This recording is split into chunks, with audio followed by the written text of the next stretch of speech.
Okay, perfect. So it looks like we have a great number of sales engineering professionals on the call today, and thank you all very much for joining me. My name is Jordan Barker, and I am the Director of Sales Engineering at Alteryx. And today we have a great panel and a great lineup and an incredible discussion about what leadership really is about. Now, before we introduce our panel, I would like to just thank the PreSales Collective for allowing us to go ahead and run this particular event. And it's a great platform for pre-sales professionals to come together to share ideas and collaborate effectively. Now, to make sure that we deliver a great session today, please go ahead and make the most out of the Q&A. This is a great opportunity to ask questions to our panelists, as well as being active and making sure that your questions are answered and you get the most out of today's session. Now, what I'd like to do here, just so we can do as the best sales engineers in the world do, tailor our responses to the crowd that we're presenting to, we'd just like to go ahead and understand what roles we have in today's audience. So I'm going to go ahead and launch the poll. And if you can go ahead and look to answer that for me, that's going to allow us here on the panel to tailor our responses to the particular individuals that we have. So I'll give you about 20 to 30 seconds to be able to do that. We've already got a great number of responses coming in right now. And it looks like we've got a great blend of individuals in the audience today. Perfect. So it looks like we've got around a 50-50 split as expected. So we've got individuals who are the sales engineers, solution consultants, solutions architects, and we also have a good mix of managers, directors, and VPs in the audience as well. And as always, it's great to see we also have some individuals who are interested in the pre-sales profession as well. So no pressure to our panelists, but I'm sure we'll be able to tell a great story around the pre-sales career. Perfect. So let's go ahead and end that.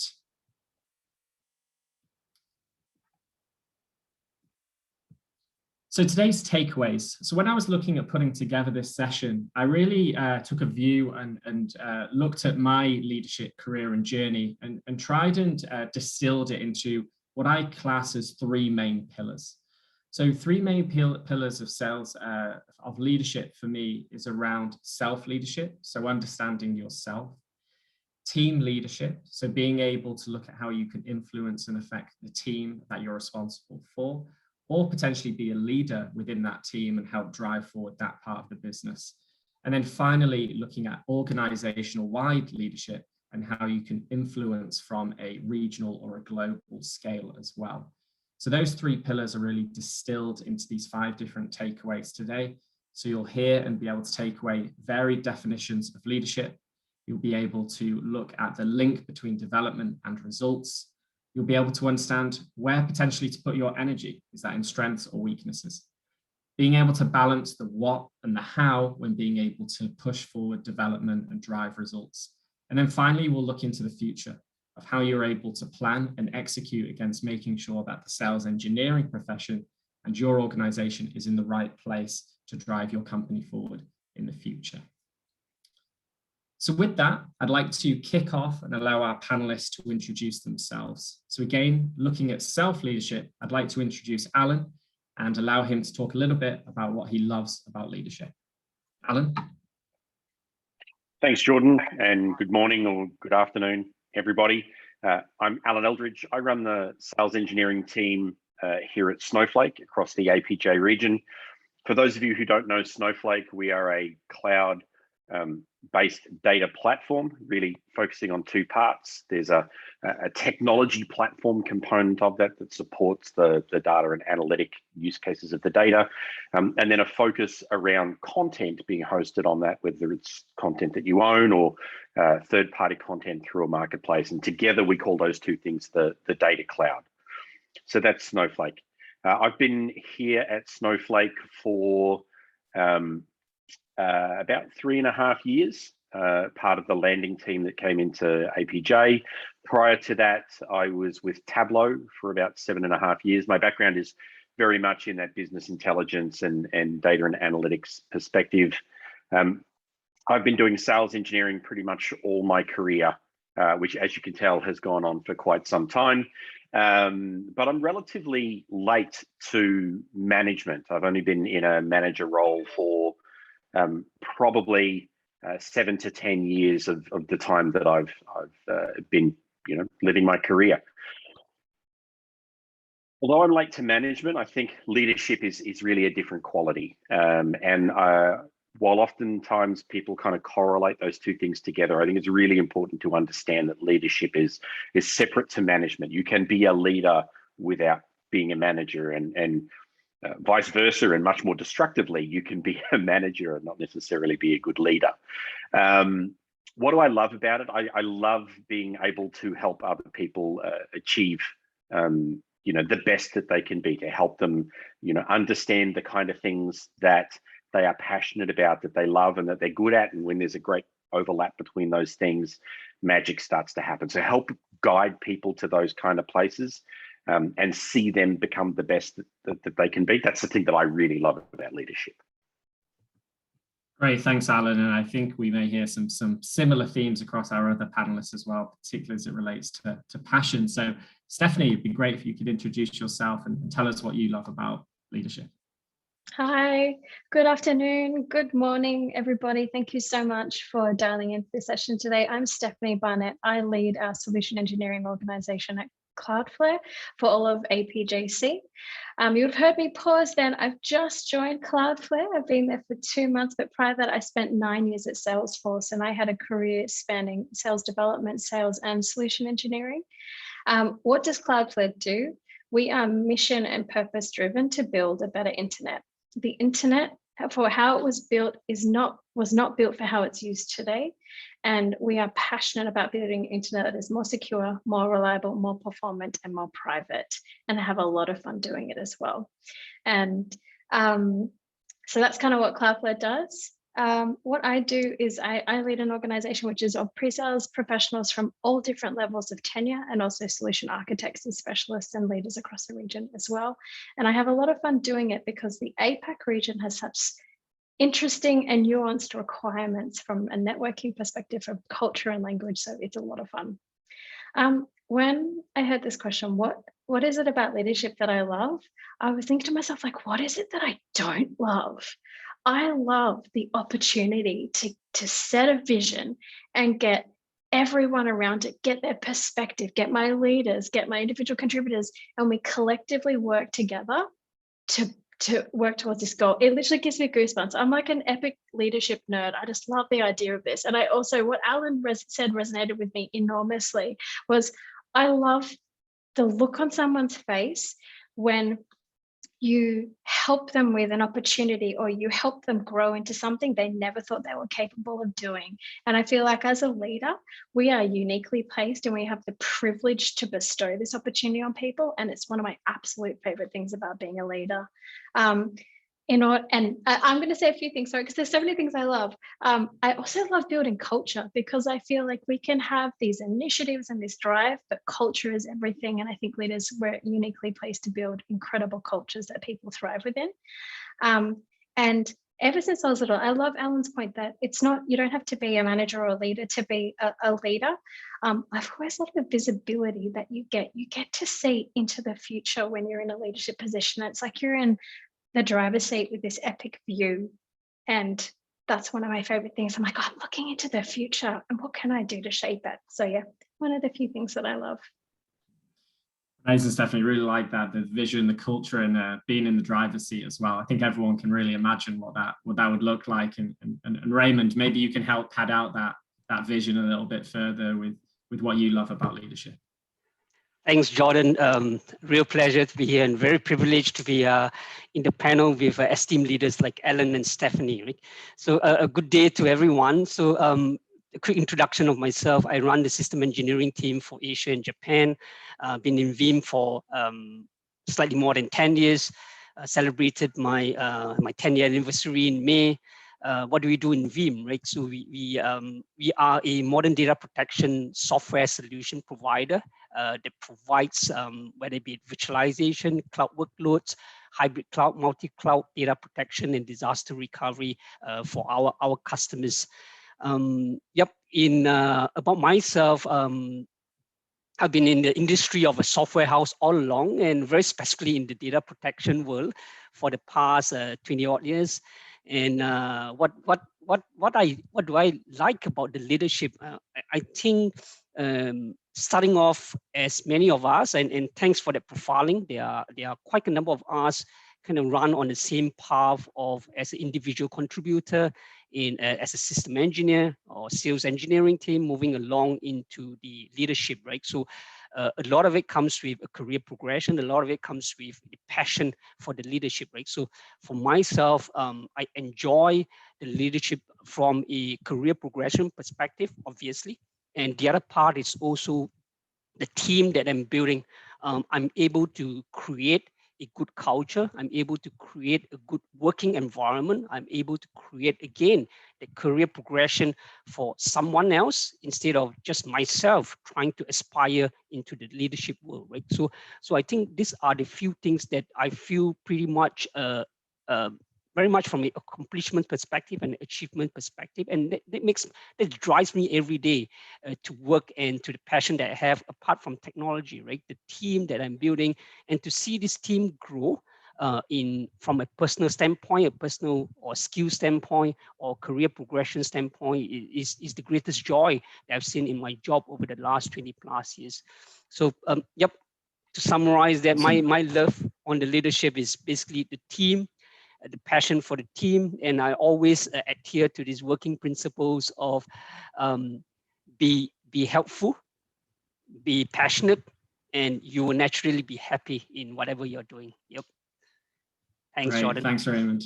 Thanks, Raymond. So we can see there a lot of common themes around passion, people at the center, being able to paint that vision and that culture. But Alan, one of the points you made around the difference between management versus leadership, I'd be really interested in your definition of leadership and maybe how that differs from the management piece in a little bit more detail.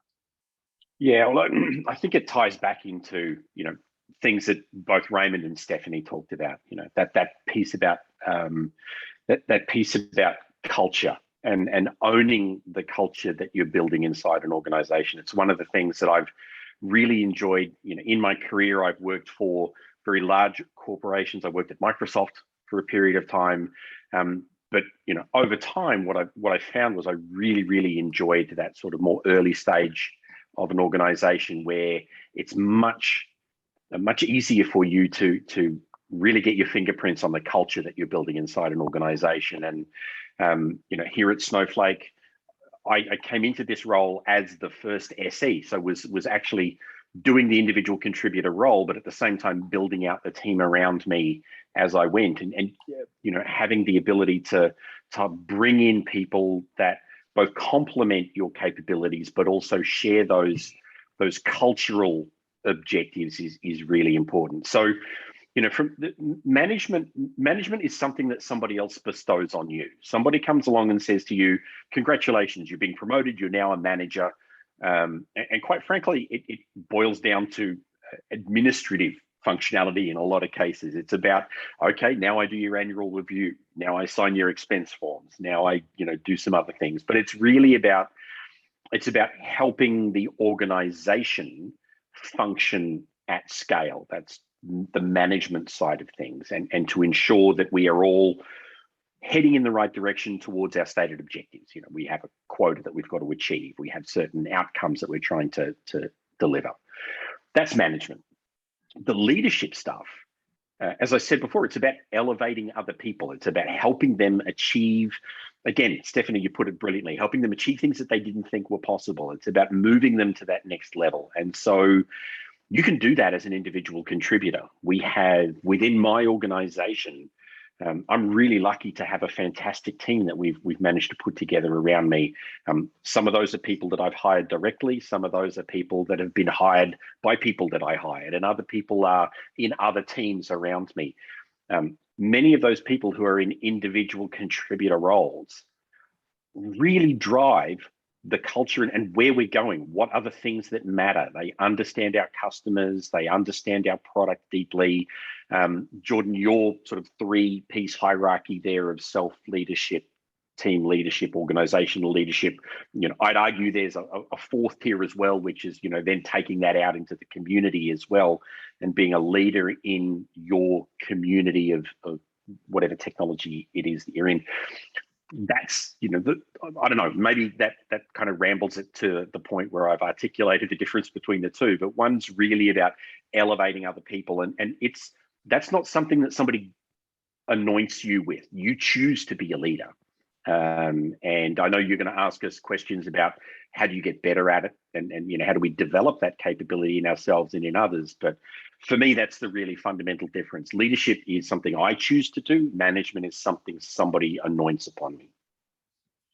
That's great, Alan. I think it's absolutely fantastic. And just hearing your journey around progressing from that first SE on the ground up towards through leadership demonstrates, I suppose, a lot of the points you were making in terms of taking the lead, innovating, driving the business forward.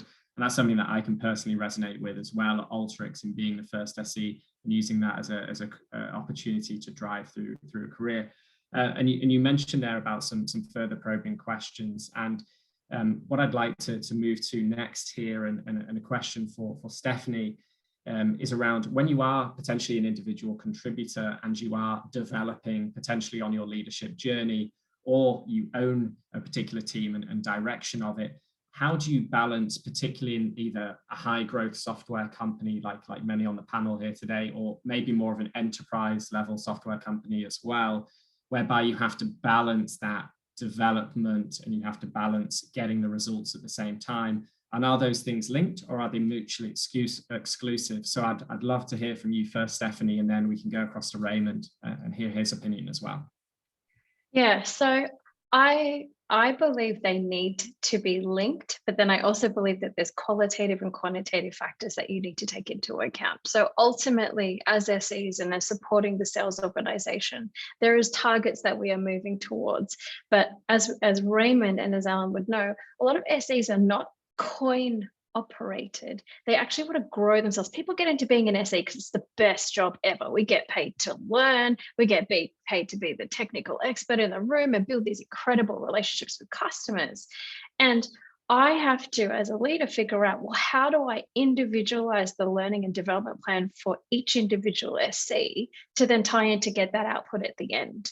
And so they can't be separate, because I'd love to have a lot of fun with my SCs all the time. We do fun things around development. We do masterclasses of like how we can negotiate like an FBI hostage negotiator, or how do we tell stories to our customers like NBC News broadcasters. But that has to tie to something. Otherwise, I'm just having a bunch of fun and not leading them in the right direction as well. So I believe it has to be both, but I believe it's not just tied to quantitative results. It needs to be qualitative. And as a leader, I think it's really important to set really clear qualitative goals for your SEs around where do you want to get to from a presentation perspective? Where do you want to get to from owning technical executive relationships? And they all then tie into those results as well. So the creativity, the experimentation side, all has to tie in to the dollars and the results. Yeah, can't be separate. Otherwise, it's hard to get funding. Let's be real. Coin operated, absolutely love it. So Raymond, what other additions do you have to that? Yeah, I really agree with what Stephanie has mentioned. Is definitely linked.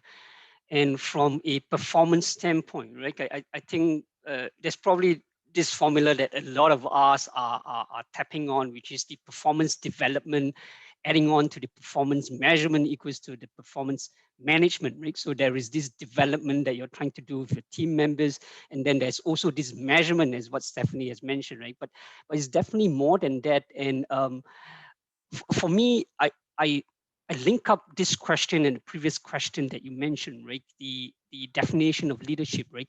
As we started off as an individual contributor, as mentioned earlier on, a system engineer, we see the leadership as a lot more strategic and tactical, which means that it's measured very much by the revenue that you're bringing in per SE, what are the growth that you are having per SE, and so on, right? And expansion of a team. So during then, I was saying that is the right way of running things.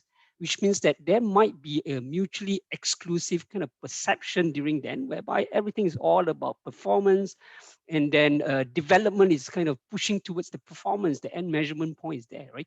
And as I move along building a team and now managing a team, I felt more towards a emotional way of running the team, right? Let me put this right? So emotional positive way of running the team, whereby development comes into the picture. The development can be not just, it's more than just career development, right? It's part of our job to make sure that all our team members move along in their career and to their aspiration, right? It's also on the personal development side. That's where I feel that emotional leadership kind of plays a part into this question too, right? How do we relate the development from a career standpoint as well as a personal standpoint, which I will feel naturally it will have the performance perspective coming in, you will have the good performance coming in, right? So to me, there are a couple of things when it comes to development that I'll be focusing on, as well as the results that we will be ongoing doing, right? From SFDC statistics that we are looking at, that is still in place, but that is needed to kind of drive behavior. But from a development standpoint, I have a couple of firsts, more than a couple. I usually try the approach of a trust first to the members in my team. Trust this person that has come to your team until a point. I try to make it really tough that you break the trust. If they break the trust, then there's no turning back. Strength is leverage on each individual strength. Look at their strength, and all the strengths that you have developed could possibly cover up some of the weakness. We know that, as you mentioned earlier on, we come from different background and we come into the team, we have a common goal. The weakness are some part that we can minimize, but more often than not, exactly more often than not, but some of the weakness can be eliminated, and some of the weakness can be a strength too in different situations, right? So looking at the strength, at the same time trying to use the strength to develop the weakness while maintaining the fact that some weaknesses will still be there for the individual. So from a development standpoint, as well as the last first, I would say listen first. I'm still learning to do that. As I move along into the management role, I tend to feel that I listen less and I just start talking and assume what the engineers are looking at, or assume that their development or their aspiration is based on what they have shown from a results standpoint, right? Which is totally wrong, right? There's a lot more than just results and stats that we are looking at from a performance standpoint. There's also the aspiration that we need to look at. There's also that understanding more, especially across the Asia region, whereby there are different interpretation of things. Taking that into consideration, that will help an individual kind of move along from the development side, which will naturally brings good results. So Jordan, pardon me for that long, lengthy response to this particular question. Yeah. No, that was perfect, Raymond. Thanks for elaborating on that and tying it to the strengths and weaknesses, which we'll come to in a second. But Alan, based on Raymond and Stephanie's points, do you have anything to add here? Look, I think they've covered a lot of it. Again, for me, and I feel like I keep coming back to this point about the separation between management and leadership. Absolutely, you don't want to do development purely for development's sake. We're doing this in order to move in a direction. When I think about, you know, the more business-oriented metrics that we're tracking against. So Raymond was talking about, you know, having the SFDC metrics that we look at. You know, how are you performing against quota? You know, what are your, you know, some of the other KPIs that you might be tracking, like, you know, hours spent to close a deal, or, you know, whatever it might be. Again, I see some of that stuff being more from the management side of things, because the management piece is really about making sure that we're moving in the direction of the agreed upon outcomes, that you're going to hit your quota, that you're going to, you know, follow best practice, that you're going to do the, you know, be efficient. Leadership is still, for me, a little bit to the side of that, right? You know, it's yes, there is a need for me to develop people to make sure that they are achieving those outcomes, and we sort of look at, you know, people who are performing well versus people who have areas of improvement, and we want to invest in those areas to help get, you know, less performing sales engineers up to the same level as everybody else. But it's not a true connection between the two. Right? I've worked for companies where the best performing sales engineer was not a leader, and in fact was counterproductive to the effectiveness of the team. They individually were achieving fantastic results, but they did that either without or by deliberately undermining other people inside the team. That's not leadership. And similarly, I've had other people who, although they maybe have a barren patch, they're going through a dry spell, they're not achieving those results, but what they're doing to help elevate the people around them and drive that team makes them one of the greatest leaders that I've ever seen effective in those areas. So I know I keep harping on that point here, but for me, it's a really strong delineation between those two capabilities. Excellent. Thanks, Alan. And again, if you've got any questions or any comments or any opinions, feel free to go ahead and put those in the comment and the Q&A, and we can look to address those towards the end. But thank you all for those insights. And when it comes to development, I think a large part, and I'm sure everyone's been in this situation where they've sat down, they've talked to HR, or they've talked to their leader or manager in the organization and said, look, I really want to progress, I really want to develop. And probably as soon as I say that, everyone here in the audience probably automatically thinks to the weaknesses that they need to improve upon. Okay, and this brings me to my second point here, because I think it's a really good topic around leadership, because often the default here is to focus and develop on people's weaknesses. And there's Mr. Waterstone who ran the famous bookstore, okay, and he spoke about when he was interviewed about his leadership role and what he focuses on, that focusing and trying to develop your weaknesses can often take a longer period of time and maybe doesn't necessarily result in your growth in the way that you would like it to happen. However, actually doubling down on your strengths means that you can progress a lot faster and become exceptionally good at a particular thing. So it's an interesting dichotomy between the two. And Stephanie, I'd love to start with you as somebody who's hugely passionate and was part of a team at Salesforce that concentrated specifically around the education and development of diverse sales engineers. So I'd love to get your point on this. Yeah, it's a really interesting dichotomy, but the baseline under all of this is people won't perform unless they feel good. I like to make sure all of the people in my team feel good about themselves, like almost like a balloon. I set a baseline expectation, which helps people feel good. They understand what is expected of them. And then I give them everything that I believe and what they also tell me that they need to be successful. So there's always a baseline, and that's not strengths or weaknesses, that's just a baseline. And then the next thing I do is I get them to double down on their strengths. I see what they're really good at, and then, like I said at the beginning, you see that look on their face when I'm like, I see where they can be, and they see themselves here, and then they do this, and then they crush it. I literally just got goosebumps just then, like they crush it. The best leaders I've ever worked for have done this for me and really stretched me. And then when they do this, you then have an opportunity to also say, okay, now that you're here, what are the things that we can do elsewhere to elevate other things too? Because you need to have that balance. You can't, I can use an example. So you have SEs who love events, who want to be on that stage, rocking the pocket square, matching the socks, and being an evangelist. And you've got other SEs who don't want to be front and center, who do want to kind of get into the tech and build assets. But there's also a balance of, in order to be successful, I need you to have a little bit of this, but let's kill it here first and then elevate you afterwards. So I'm all about baseline. Lean into your strengths, and when you're in that position of feeling like I feel really good, then working on, okay, great, let's also work to this because you're here now. Yeah. Amazing. Another great analogy. Everyone's going to leave with coin operated balloons in their mind. So Alan, have you got similar views, or do you look at it slightly differently?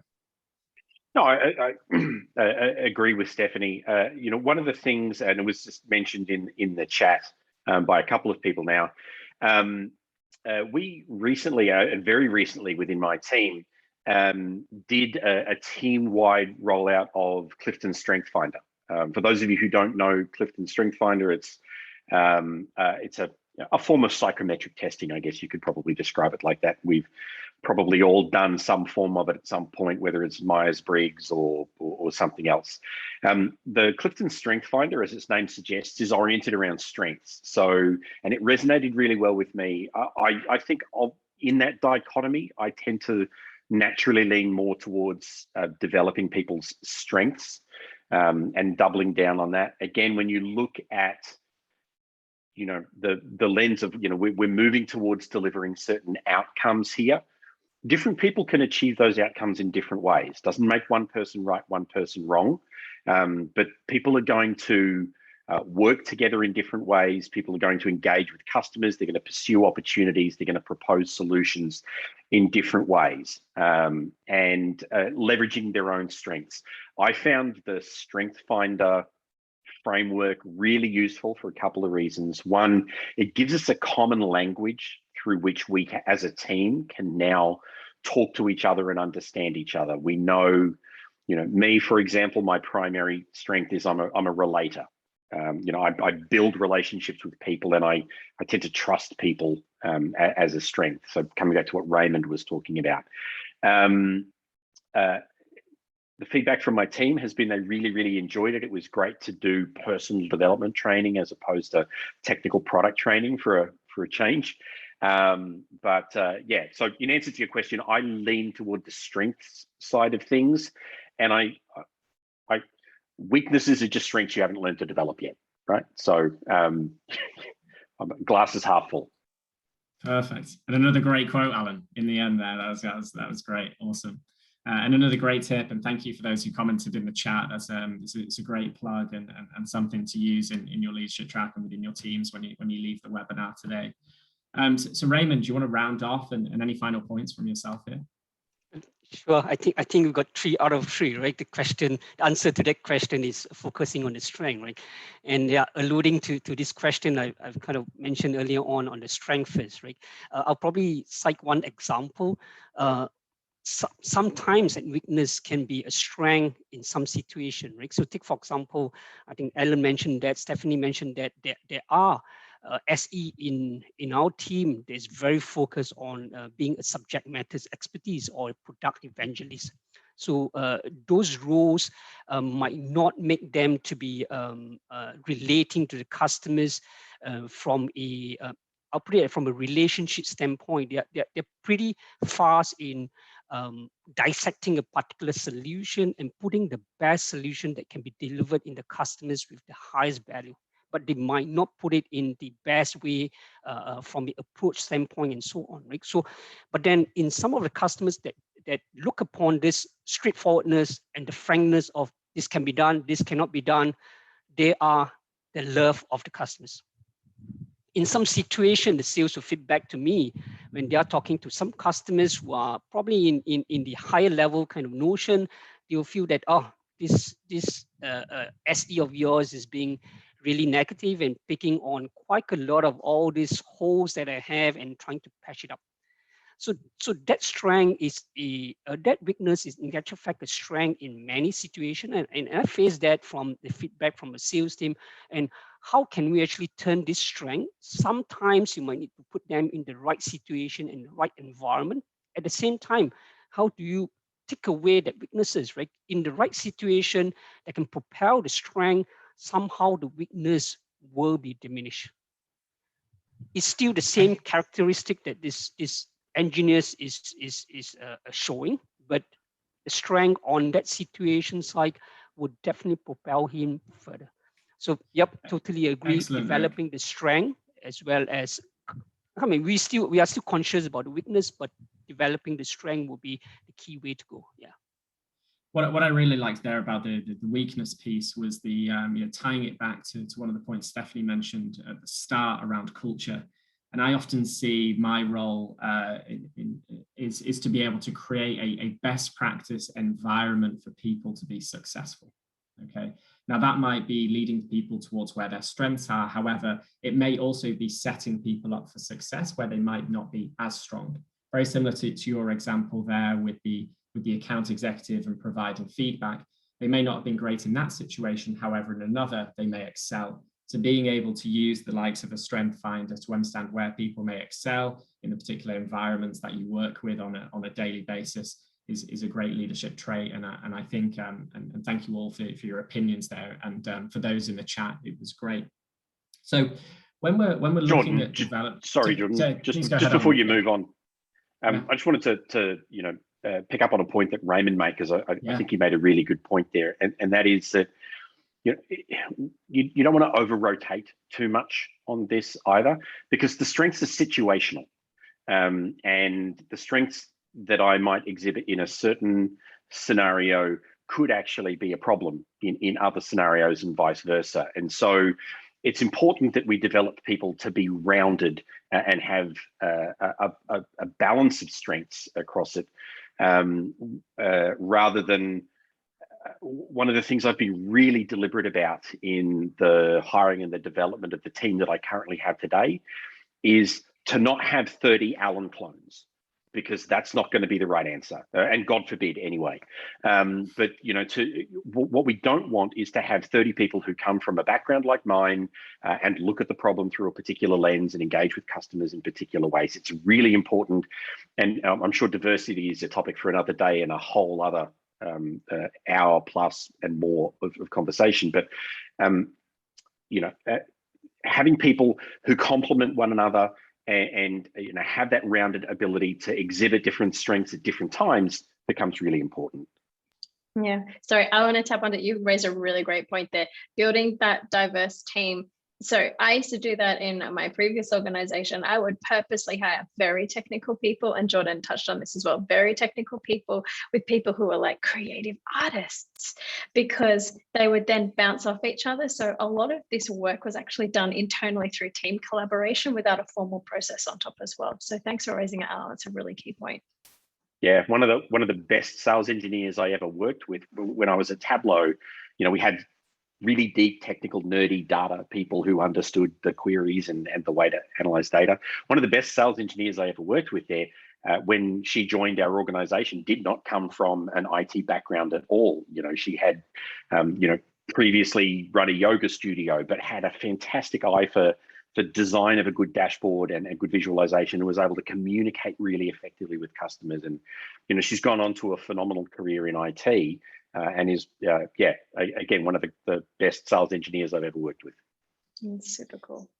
Yeah, and I'm definitely not sure that that's a very, very common story, I think, and being aware of those diverse avenues is hugely important. I think two of the most prosperous sales engineers that I worked with in Europe, I interviewed them both on a building site.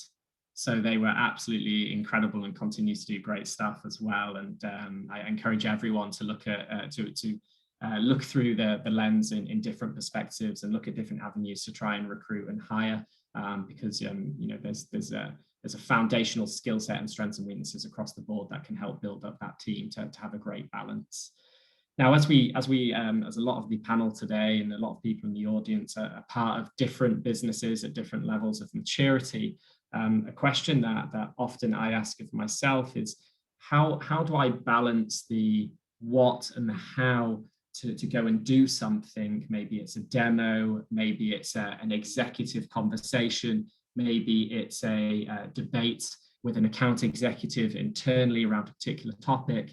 And how do you balance that particular scale? So maybe, Raymond, we can start with you. And I think this is the carrot or the stick approach, as many people may know. So Raymond, your thoughts, please. Right.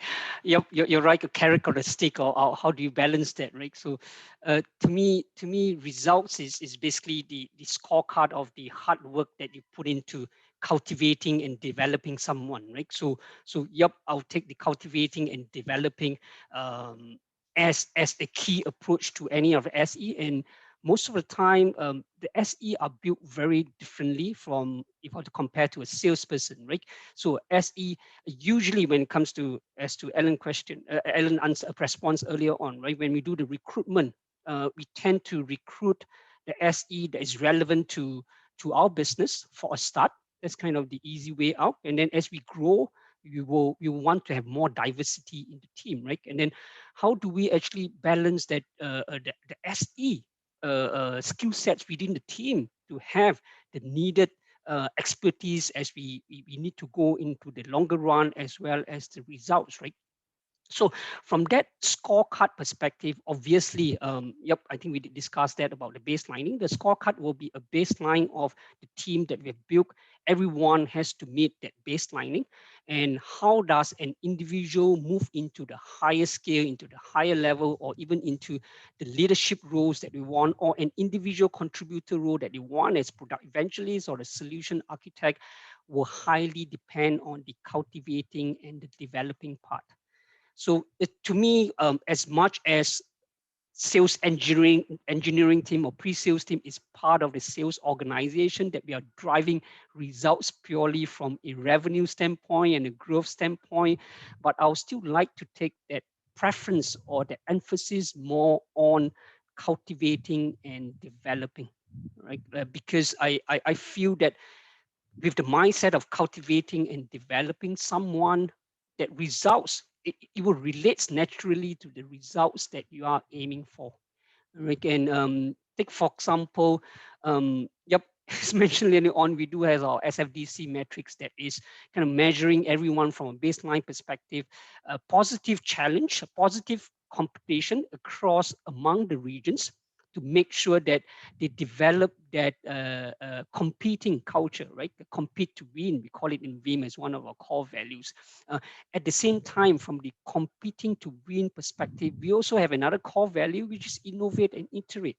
And innovate and iterate on, a pre-sales job can be more than just POCs, proposal, and so on, right? We look at someone with a higher strength whereby they can innovate and iterate what they're doing. At the same time, bring the passion of reiterating what they've been doing. It can be routine, but with some form of joy and passion coming in as the years goes in their career, right? So, I would say, couldn't give a percentage of how do I balance that, but for me, I will focus more on cultivating and developing, and the results would naturally come as what we want, from a baselining perspective, Ever the sales engineer, Raymond, with the fixed decimals and the percentages. So, but what I took away there was you're concentrating more on the values that you're driving. So you're more leading with, hey, this is what we would like to do around innovating and iterating. We would like to compete to win, and if you do those things, then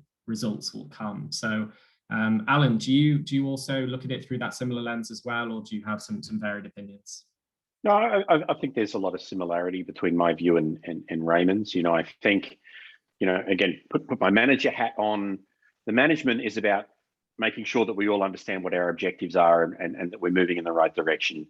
The KPIs, the metrics, they're our scorecard, as Raymond said. That's how we measure our, whether we're reaching those goals and objectives. I come from a data background. I use data to drive my business in here. So to give you an example, and some of them are really black and white, but some of the metrics that we want to track are also a bit more squishy. So the black and white ones are, things like revenue, right? You have a quota, you hit your quota or you don't. It's very black and white around that one. But other ones, we actually track SE activity, and we use that as a metric for effectiveness within our team. I don't use, it's not black and white. So I'm not interested, there is no perfect number for that particular metric. And so I'm looking at it to see if there are best practices that we can evolve out of that, and what kind of activities lead to good results. And so, I'm as equally concerned when I look at an SE's activity tracking, and if they're only logging 2 activities a week, then we probably need to have a conversation about what's going on there. Is that just a data entry problem, or is there something else? But equally, I'm also probably going to have a conversation with somebody who's logging 30 activities a week, because is that a symptom of overload? So, the management hat sets the objectives and sets the direction, and establishes the scorecard. The leadership piece is how you guide people to reach those, potentially in different ways. And I loved one of the things that Stephanie said earlier on about helping people find the thing that gives them their passion, helps them, find the perfect thing that they want to be doing and really makes them feel good about themselves. So sometimes that involves us to say, well, actually, you seem like you would be really, really happy if I took you and put you in a patch that had high velocity transactional type deals rather than a majors patch that has, a $10 million deal that drops once every 3 years. And there might be somebody else who's better in that one over here because they're all about building relationships and so on. So the leadership piece is about shuffling the pieces within your team, the people within your team, and helping them find the right slot for their passion and their skills, and then building them up to be more successful around that. Great. And you mentioned a few key factors there in terms of using some of the KPIs as almost leading indicators to have a conversation around, hey, what's going on? What is your opinion on that? And making it a very open discussion. As we know, sales engineering is a blurred line sometimes. It's not always black and white. So I think taking that approach offers you again the opportunity to get the full picture and make sure you get the opinions of those people involved. So Stephanie, your thoughts as well, please. So there's one thing I want to add to this. I completely agree with both Raymond and Alan, but I think there's a piece of, in being a leader, you have to have the humility to also understand that you don't always have the answers. And that's one of the things that I really enjoy is if you, from an organizational design perspective, you've created a psychologically safe environment for experimentation and play, and you've hired a diverse team with all these different creative thinkers. I want to get out of their way and just set that vision that says, like, I want to, build an incredible developer community. And in my head, and with my years of experience, I have a view of what that looks like. But then I build up this team of diverse talent, young talent, more mature talent who have different perspectives. And I will get a far better solution if I get out of their way. And to kind of use like a rugby analogy, it's like, you've got your forward like plowing through. I'm the person in front of the wing. It just like, I probably shouldn't be shepherding, but I would be just getting people out of their way to help them be successful. And then they just like fire through at the end, because I don't have all the answers. I know where we need to get to, but I also need to have the humility of like, I'm not the only one who can get us there. And I know collectively as a team, we'd come up with a much better solution. Amazing. Great. I think that's a great point. I have somebody who I count as a great friend, but was also a great mentor as I was coming through, particularly coming into management, and not having all of the answers, I think is one of the most, when you get to that realization and you understand that about yourself, I mean, that's a very liberating and freeing moment. It's so liberating. That was the exact word I thought. Oh my goodness. Yeah, but he always said, and I'm terrible at this, but his advice was always, his team would come to him and they would say, hey, we're trying to achieve this certain thing, or I've got a problem, I want your help. The first thing he would always say to them is, you're right, that's challenging. What are you going to do? Get their thoughts first before you start to project your own kind of views onto it, and then work with it, because they might say something that just absolutely knocks you sideways and go, I'd never thought of that. That's great. Okay, let's start with that as a starting point. Let's run. Let's see where we get to. Totally love that, man, Stephanie and Alan. I have this challenge myself. I consider that as one of my weaknesses, because I started off from a system engineer. I've gone through that journey that they've gone through, right? And then I deem myself as really technical. So when we go on to a management role, we always try to get our foot in, right? And certain things that they're doing somehow would just get a nudge that this is not exactly what it's supposed to be, right?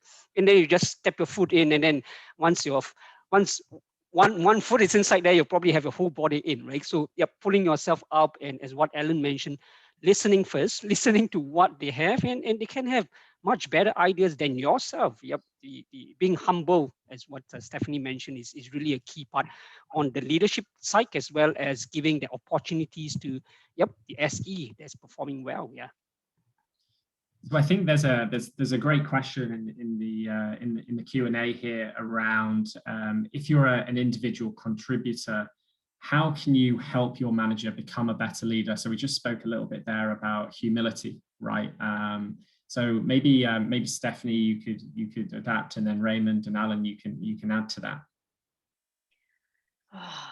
have the courage to speak up and give feedback.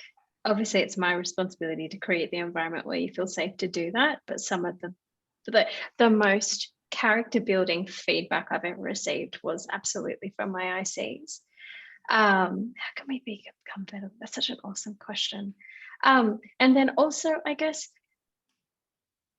allow us to coach you because and actually really coach you. So when I have an IC come to me with a problem, it's often a problem that I have as well. And then kind of help, like, bring lots of problems to us is what I'm trying to say here in a roundabout way, because helping you helps us too. So we'll be coaching you through, and if we're doing it right, we're just listening and we're saying, and what else, and how did that feel? And in the back of our minds are going, this applies to us as well. This is really helpful. So help us become better coaches to you by bringing your problems to us and give us feedback, as long as we help you feel safe to give it. Amazing. Thanks, Stephanie. Alan and Raymond, anything additional to add there? I'll jump in there. Yeah, tell me to put the whiteboard marker down. You know, it's so easy for you to, as Raymond said, you know, many of us have come up through the ranks of being an individual contributor, and we so want to just jump into solution mode. So, you know, slap the whiteboard marker out of my hand and tell me to sit down and listen first. That's number one. And then, as Stephanie said, talk to us. I mean, if we don't know that there's an issue, we can't help you resolve it. We can't help you fix it. We can't give you guidance that will help you maneuver yourself out of that particular location. And so, you know, again, you know, having developed a culture of openness, of free communication, of willingness to listen, by proving that you are going to take their advice on board and then action it. I mean, there's been a live discussion in my organization at the moment about you know, running surveys, and should we run surveys or not run surveys? And it's like, well, nothing wrong with running a survey, but if you run a survey and then you get results and then you don't change anything as a result of that, that's more hurtful than not having run the survey in the first place. So yeah, come to us, talk to us, tell us what's going wrong, and make us listen. Excellent, excellent. Some great thoughts there. And I think a major, yeah, go ahead, Raymond. Yeah. Oh, sorry to cut you there. You kind of got muted, a bit of lagging. So just to add on to a tiny comment over there, I've seen an organization that put the IDP, right, individual development plan, as a task or as a responsibility of the individual. So they will craft out the IDP for themselves, and then they will send it across on what Stephanie and Alan mentioned, right? Open that up to your managers, and then the managers will see how we can best help this individual reach their aspiration, right? So, getting the mode to be open for, I think that's definitely needed, and the communication from some of the SE might not be willing to open that much up to you. They might be willing to open up probably to their peers who is sitting beside him, working with him. So I feel it's both ways. Opening up from an individual, from a systematic perspective, they develop their own plan. From a management perspective, we will talk to not just themselves, but also their peers to exactly map what they are really looking for. And I think that will be the task that will balance off the individual opening up, as well as what you need from a management standpoint, as well as from a company standpoint, right? To drive them towards what they're doing best in their career and what they're doing best from their passion perspective. Yep. Excellent, excellent. Thanks, Raymond. And just a small bit of advice from myself would be, when you're approaching that, there's a great method of providing feedback and coaching. It's known as SBI, situation, behavioral, and then impact. It removes the emotion out of the feedback. And I think particularly when providing it upwards, that just provides it in a very level setting way. That's not attacking the individual, but it comes across as a very positive and constructive conversation. So I think that might be a good way if the environment isn't as conducive to sharing. But I think providing it in that format allows the leader to understand what impact it may be having on the organization and the team. So just to round off here with a few minutes to go, just like maybe the final statement from the panel here, looking into the future. So a lot of the panel here are in fast, hyper-growth technology companies that move at the speed of light almost week on week. So being able to make sure that the organization is in the right place to drive those results that we've spoken about today, but also to make sure that the development path is there ahead of the moment that you need the results is key. So maybe if we just go back around the room in reverse order, we'll start with you, Raymond, Stephanie, and then we'll finish with Alan, and we'll look to take any Q&A at the end. So Raymond? Yep, sure. Probably a quick comment over there, looking into the future. What we have done in Veeam, I mean, I've mentioned quite a number of core values over here, which we strongly adhere and believe in. And one of that core value is called Veeam speed. As you mentioned, hyper-growth company, you need to have the speed of getting your guys up and ready. You need to have that revenue to have that revenue growth, right, in the fastest manner. And when we realize that just from the definition of speed, they're actually more into this Veeam speed that we are talking about, right? Is more on the velocity, the speed at the same time, the direction that you're moving towards to. So it's not exactly just getting from one destination A to B, where the B might not be the right destination that you're looking at, right? So it's more on the velocity of you traveling fast, but you're knowing that you're not digressing or you're not diversing to something which is not aligned to the company direction and the business, or even the team direction, or for that matters, into your aspiration as you want to grow in your career. So, yep, the comment there on speed and velocity sometimes might get a bit misleading, but understanding that deeper would definitely help moving yourself into the future from a career as well as from a personal growth perspective. Yeah.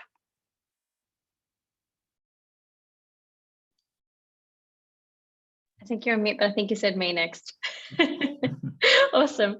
So I completely agree with Raymond's point. It's all about like it's building that vision for the future. For me, at Salesforce, and we had this incredible tool. It's a methodology called the V2 Mum, and I use it not just professionally, but also personally in my life. I said I'm a leadership nerd. This is how I roll. And really, it's you build this project plan for what success looks like. It needs to be very simple. It can be on the back of a napkin when we used to be able to eat outside our houses, and it would have, you set the vision, you set the methods for how you're going to get there, you identify the obstacles, and then you put the measures that say, I've been successful in getting to my vision and achieving these specific methods. And then I have this laser focus of, is this task that I am doing actually aligned with any of these methods? Because you're right, Raymond, like we're running at this incredible pace. Cloudflare drops new product, new code weekly. I'm used to quarterly schedules and 500-page release notes. Now I'm on the blog and I'm all over the place. So I need to make sure that I actually have a vision that I've pulled together and I have a place to keep myself honest so I don't get caught up in the day-to-day. The second thing that I do is it's incredibly important that we learn from the past, but we don't labor on the past. I think a lot of people say like, oh, we used to do things this way. And I suppose I'm lucky in the way that I'm coming into Cloudflare and I can be like, that's cool, I don't know about it. We're moving forward from there, but also making sure we don't make the same mistakes is really, really important. And then the third thing is I surround myself. I feel so privileged to have this incredible network of leaders of different organizations that I think have done this transformation that I'm driving my business on in a really incredible way. And then getting their advice, but then tempering it to ensure it's aligned with the values of my organization as well. And so it's like, how do we do it in 5 different places? What can I learn from there? But how do I make it Cloudflare as well? So there's a few different methodologies there. It's a lot, but it's a lot of fun as well. Awesome. Thanks, Stephanie. And to round us off, Alan? Everything both Raymond and Stephanie said, yeah, times 100. Look, and again, coming back to my theme through this conversation, like the management piece is about defining what that future state's going to look like, and putting the metrics and measures in place to help us measure that we're achieving those outcomes there. The leadership piece is then, well, okay, how do we get there? And recognizing that I'm not going to do it by myself. My leadership is developing other leaders inside the organization and getting them to also take ownership and responsibility and provide input and strategy and vision around this process.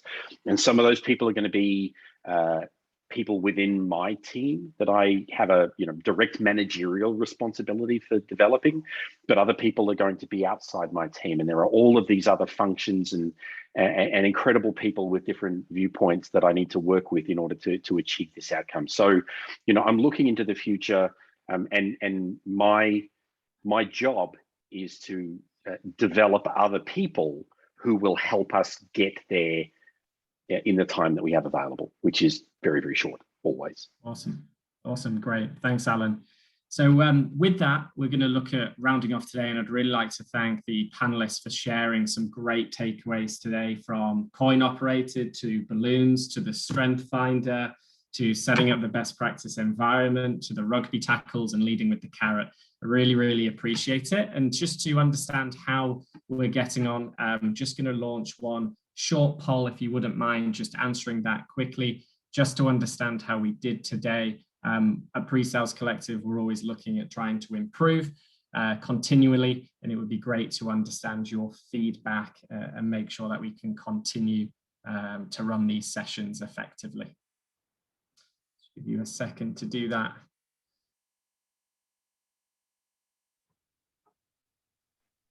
I'll just take advantage of this short interlude to say thank you for the invitation, Jordan, for being here. And thanks to Raymond and Stephanie for great co-panelists to riff off. It was a lot of fun. And thanks to all of the attendees. Awesome. Thanks, Alan. Great. So perfect. We've run the poll, and let's look at rounding off today. So again, you can hear more on the PreSales Collective podcast. I'd highly recommend doing that when you're on a walk or a run or whatever activity you'd like to do when you run a podcast. You can also go ahead and join the Slack channel. Again, a very, very active community, and one that's growing in the APJ region. You can see here globally 5,500 people and growing. Plenty of good insights there. And of course, you can join and look on LinkedIn as well. To be able to join the PreSales Collective and get some great content there. So thanks again to all the panelists. Really appreciate everyone jumping on and sharing their great insights. I bid everyone a great rest of the day, and look forward to seeing you in 2 weeks for the next webinar. Thanks all. Thank you. Thank you.